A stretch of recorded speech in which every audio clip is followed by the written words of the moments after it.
দেশের আসন্ন জাতীয় নির্বাচনের প্রাক্কালে জুলাই সনদ ও গণভোট নিয়ে চূড়ান্ত পরিকল্পনা নিচ্ছে সরকার। নীতিনির্ধারক সূত্রে জানা গেছে, সরকারের মূল লক্ষ্য হচ্ছে নির্বাচনী পরিবেশ স্থিতিশীল রাখা এবং ভোট সংক্রান্ত সব ধরনের ঝুঁকি নিয়ন্ত্রণে আনা।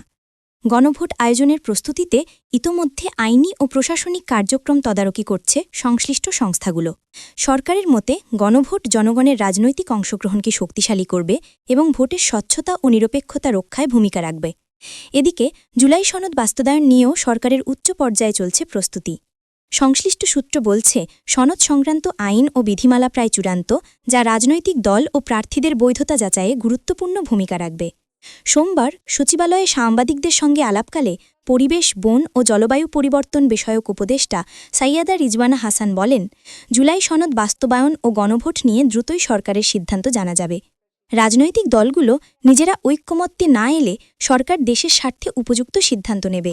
সরকারের অবস্থানটা সরকার স্পষ্ট করেছে যে রাজনৈতিক দলগুলোর অনেক ক্ষেত্রে তো ঐক্যমত হয়েছে, যে জায়গাগুলোতে ঐক্যমত নেই সেগুলোতে রাজনৈতিক দলগুলো নিজেরাই যেন একসাথে বসে একটা ঐক্যমতে এসে সরকারকে জানায়।